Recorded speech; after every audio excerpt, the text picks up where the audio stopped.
Hello, my name is Jeremy, And I'm Elsbeth, and we're missionaries with Word of Life in South Korea.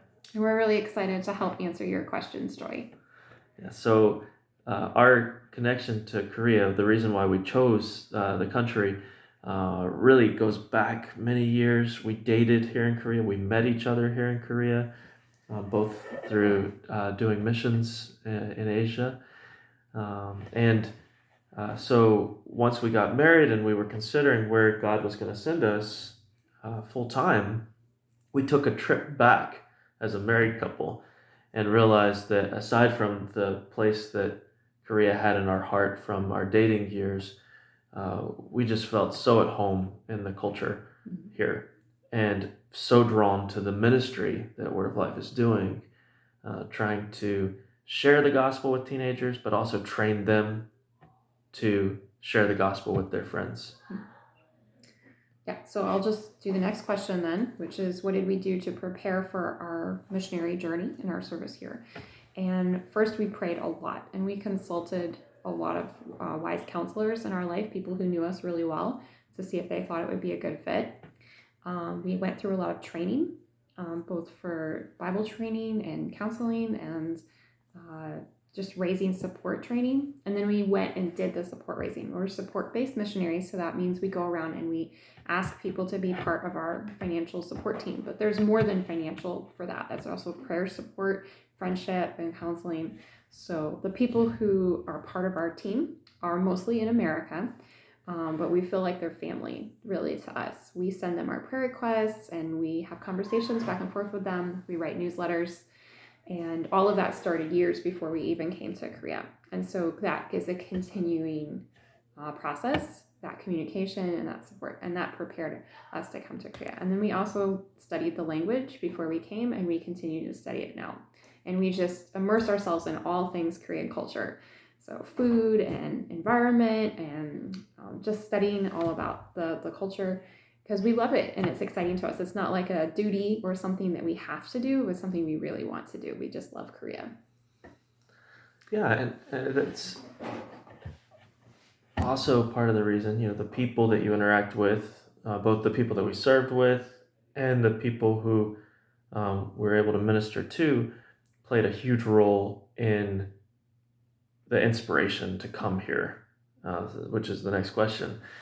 Who inspired us, or what inspired us to serve in this capacity? So when I first came to Korea, fresh out of college, I saw the people who were serving, and I saw the people who were coming to know the Lord and how they were growing.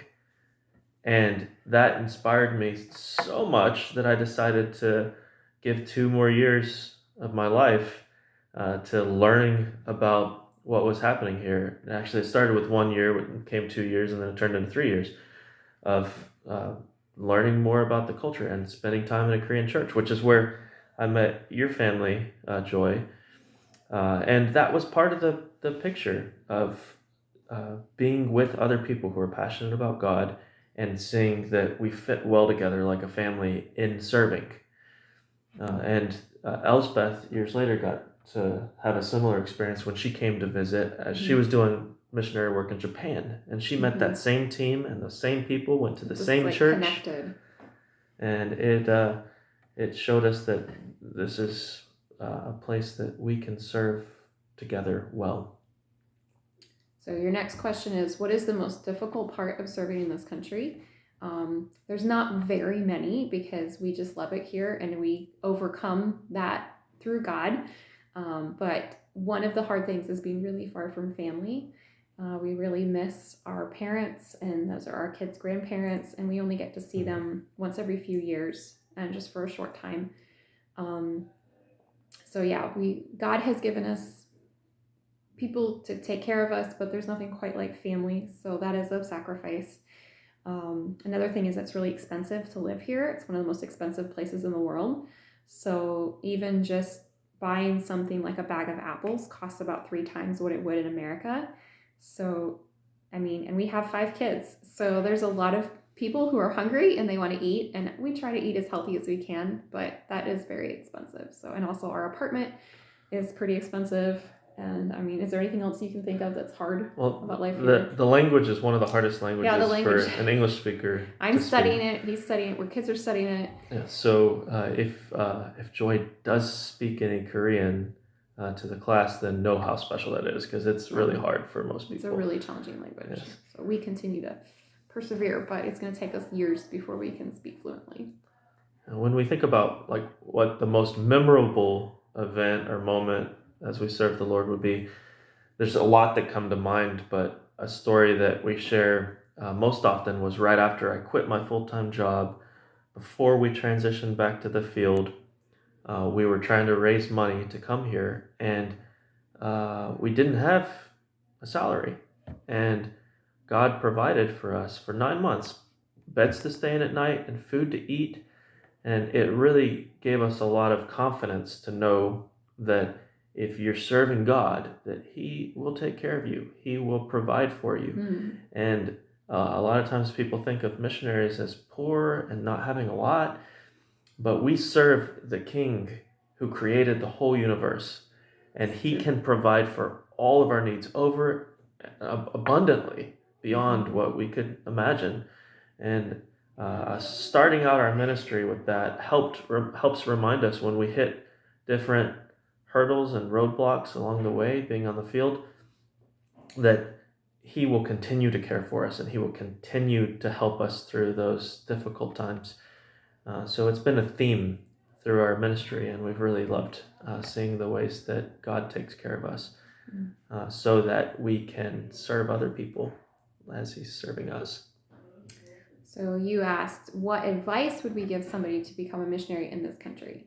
In general, if you feel like God's calling you to be a missionary, you need to be preparing your heart through study of His Word and just having a really tender heart towards God through prayer and seeking wisdom from people older than you. Both of us went on that journey from your age on. As we look back now, we can see God preparing us for what we're doing now. He's planting little seeds along the way, even through the books we read and the friends we made, things that we can only see a pattern after we look back. So you just never know how God's going to be preparing you to be a missionary. For this specific country, I guess just being open to trying new things, although I know you already have some Korean culture in you.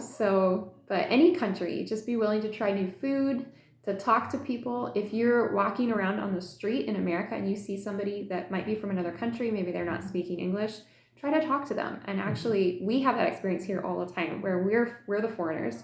And when people talk to us, it just makes us feel so welcomed. And we really feel like people care. So you can start extending that hand of friendship to people from all cultures right now.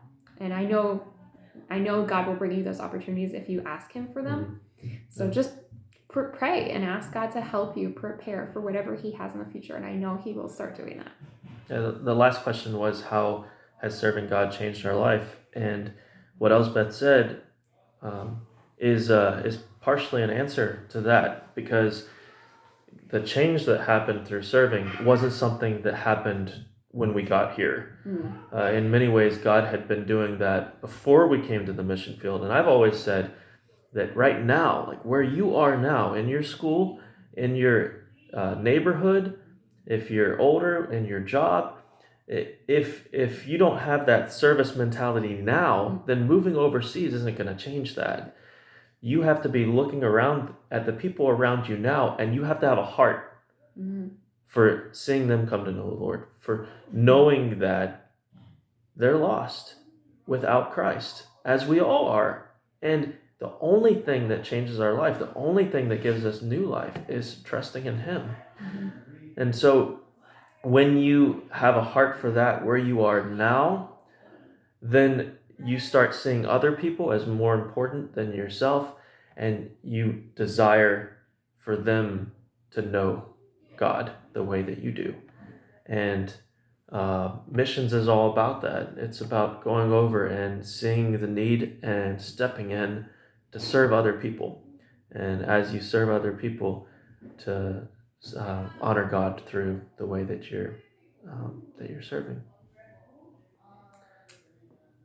I think that's the interview you sent us, and we're really hopefully we were able to help answer your questions and maybe get you excited about visiting us. You'd always be welcome to come, you and your family.